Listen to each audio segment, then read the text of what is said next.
Hey y'all, I'm Karen Mayer Cunningham, the special education boss. If you've ever felt confused, overwhelmed, or just plain frustrated at the 504 IEP table, you are in the right place. Every week, I'm breaking down the rules, the rights, and the realities of special education so you can walk into meetings informed, empowered, and ready to make real change. And whether you're a parent, a teacher, an advocate, a school-based member, or somebody who's just trying to do right by a student, this podcast gives you straight talk, real answers, and tools that you can use immediately. I'm not here to play politics. I'm not here to play sides. I'm here to train people who sit at the table and teach you how to follow the law, ask the right questions, and protect the rights of students. So go ahead and hit subscribe, share this with a friend, and you know what? Meet me back here every single week. We're not just talking about change. We're making it. Because when you know better, you do better. And when we get it right for the child, we get it right for everybody. Hey guys, welcome. Welcome.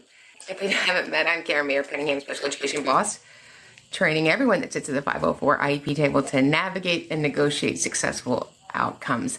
The question to you today was, were you able to navigate and negotiate successful outcomes today? We worked on it. We worked on it hard. I think you made some inroads.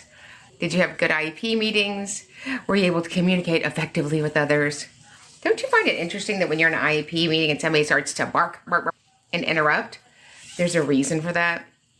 There's only one reason that you are interrupting people. I feel like it's to control the answer. So I don't let people interrupt me in a meeting and talk over me. I had a meeting today and it just was a slow, painful, downhill meeting. So ask your questions and I will answer them as efficiently as possible. We have the book, The Epic IEP. It's an amazing, powerful playbook for parents, educators, and advocates navigating the IEP process. So go get it at theepic.iep.com, and then come back and release your bonuses. Somebody asked, has your hair always been that big? No, it's actually been bigger. You should have seen how big it was in the 80s. It was so big. So we did trainings this weekend, and of course the pervasive question is, can paraprofessionals be teaching students without a special education teacher? So I just want to remind you. So in 2001, we had the No Child Left Behind, which is enacted by President George Bush, and it was reauthorized in 2015 by President Obama, and it turned into Every Student Succeeds Act. And so in that requirements, it talks about paraprofessionals.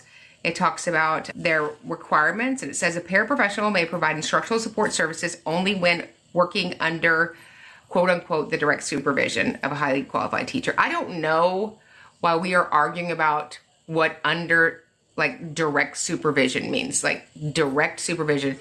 Don't you think if they meant direct-ish, he would have said direct-ish supervision? Don't you think if it said if the teacher's in the building, if the teacher's in the same county, if they're cousins? It doesn't say that. It says under the direct supervision. And this is met if, one, the teacher plans the paraprofessional's instructional support duties, the teacher evaluates the achievement of the students with whom the paraprofessional works, and the paraprofessional works in close proximity to the teacher. Close proximity to the teacher and has frequent contact with the teacher. Direct supervision, close proximity, frequent contact. I don't know how much clearer that can be, but it seems to be confusing.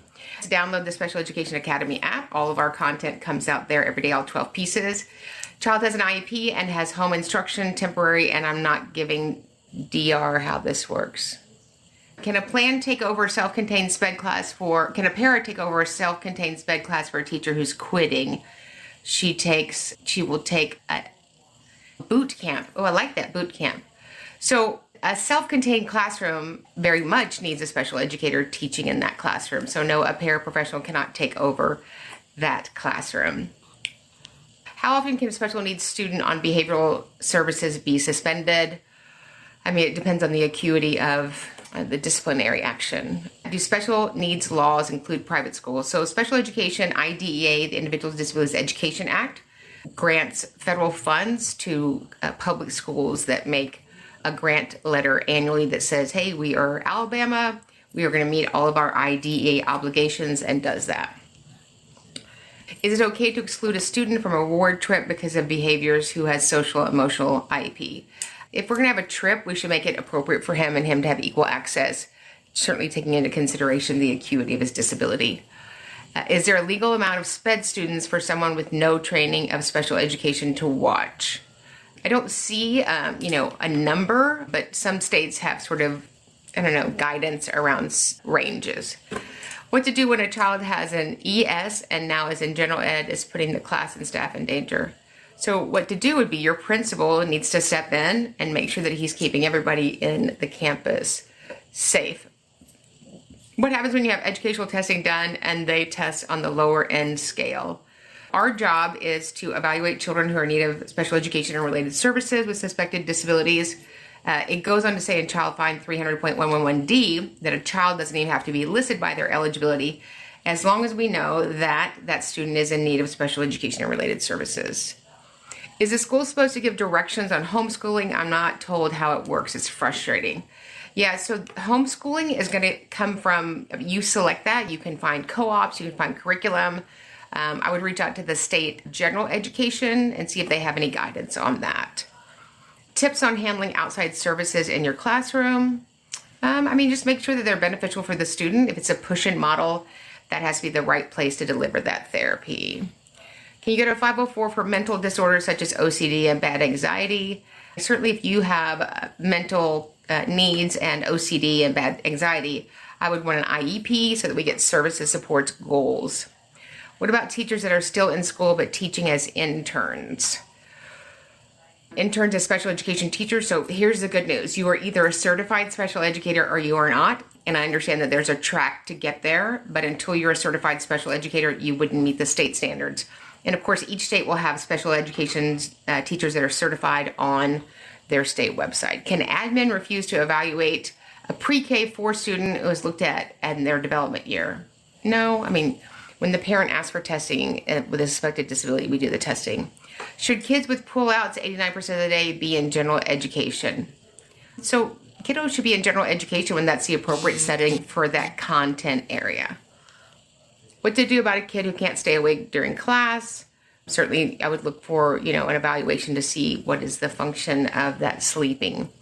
My son's in a self-contained. His IQ is 95. He's also on grade level. The mainstream is complaining. Yeah, I wouldn't know why they would be in self-contained if he's on grade level. Does he have autism? That's why he's in a self-contained class. It's certainly not a life skills class. Give me some more information around that.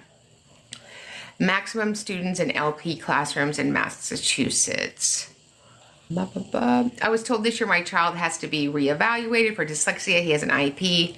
Is this normal? So you don't have to be reevaluated. We could choose to just bring up their past testing forward and to use that information. Do advocates deal with just educational advice, or can they help parents with safety concerns? So we serve families that have kiddos with a disability between the ages of 3 and 22. So that might be something that would be encompassed in an IEP. If a child has an IEP for just behavior, 0 minutes for academics, can they be pulled for small groups? I think any child can be pulled for a small group if we're doing some sort of RTI, MTSS, or SST. If a child has an IEP for just behavior, the same thing. Let's see. Is it okay for a special education teacher to tell her students you should know how to read your 5th grader? Oh, wow. Maybe we should ask that teacher that she should learn some soft skills since she's an adult. Thanks for the gifts, you guys. What are the laws on behavior after a child has hurt a teacher too much to explain in writing? So, we have to keep everybody safe. Obviously, if there's somebody that's not getting what they need, that's the wrong setting, then we need to look at. Hit subscribe, share this with a friend, and you know what? Meet me back here every single week. We're not just talking about change, we're making it. Because when you know better, you do better. And when we get it right for the child, we get it right for everybody.